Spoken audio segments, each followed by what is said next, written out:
Hello everyone, Minute Plus Meditation here. It is Friday, May the 3rd, first Friday of the month. So try to get to Mass today and even pray the Stations of the Cross if you can, privately or maybe even in church. But it's first Friday, so really try to make that extra effort to go on a day like this. Remember the Novena to the Sacred Heart, the 9 First Fridays. Okay, so the first reading is taken from 1 Corinthians. Now, that Philip and James, this is James the Lesser, not James the Greater. And he was martyred around 62 AD by being stoned to death. So this is what I want to capture from this reading, 1 Corinthians 15. For I handed on to you as of first importance what I in turn had received. That statement alone, that kind of sums up the task of the apostles. Negatively, what it's not saying is, I am going to tell you my opinion. I'm going to tell you what I feel about what Jesus told me. Who cares what you feel about it? It's not what's going to save me. It might be interesting, but maybe it's not interesting. But that's not the task of the apostle. The apostle is to go and tell people about Jesus Christ, the ones who are sent. And how are they going to tell people about Jesus Christ? By remembering what Jesus told them about himself and what they saw. Not make it up, not craft their own version of it, but tell the truth. Now, of course, everyone, sees things in their own unique way. But essentially, it's passing on what has been revealed to them. That's what an apostle does. And in fact, that's the task of a bishop. It's not to make up his own truth. Who cares what he thinks? Personally, it might be interesting. I'm making a point by kind of exaggerating, tone of voice and all that kind of stuff. But what I'm getting at is the fact that a bishop is tasked with passing on the faith, with passing on sacred tradition, uppercase T, not making up his own thing or conducting the liturgy according to his own ways or the way he was taught, but it's according to the church. We receive from the church, and Christ informed the church through Peter and the bishops who were united with him, like James and Philip.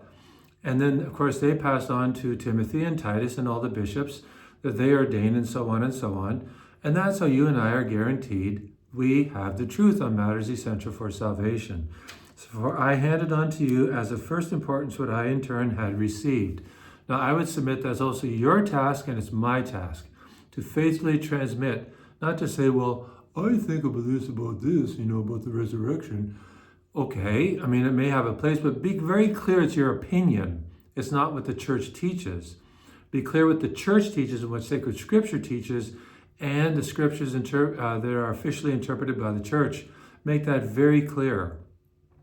And my thing is, don't set yourself up against sacred tradition or sacred scripture because you're never going to, you can't win. This is what's been revealed by Christ to us through the church. You see, you get my point. There's a lot here to kind of talk about because we're in this supermarket mentality, touchy-feely, whatever I think is what I'm going to talk about and preach. You can't be saved by B.J. Hamilton. You can only be saved by Jesus Christ. So I have a sacred, grave obligation to pass on to you what Jesus Christ teaches, right? And then let you two work it out. Okay, all right, so to the Gospel, John 14.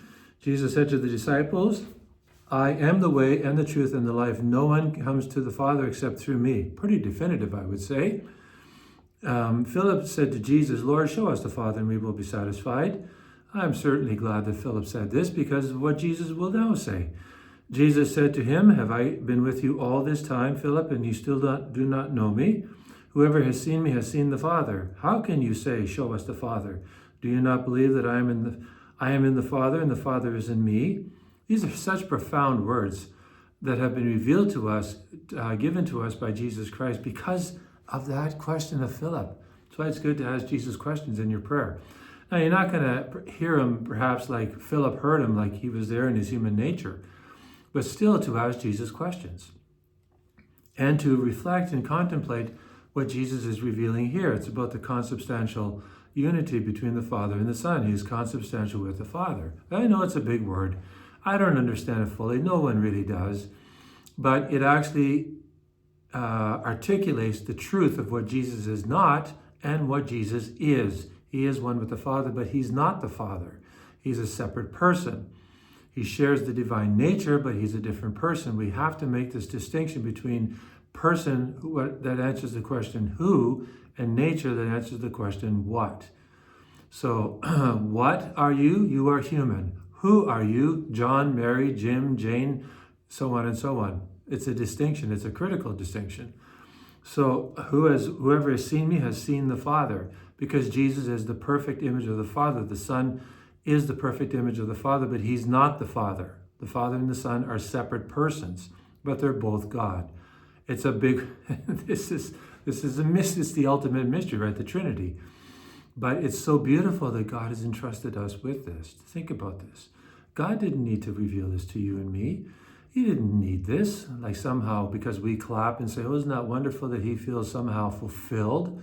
No, he's revealed this because he loves you and he loves me and he wants us in communion with himself.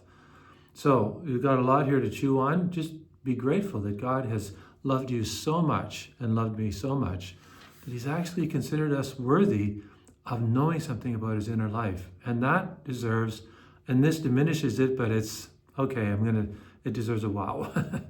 But even more so, it deserves we get on our knees and we give him adoration. God bless you.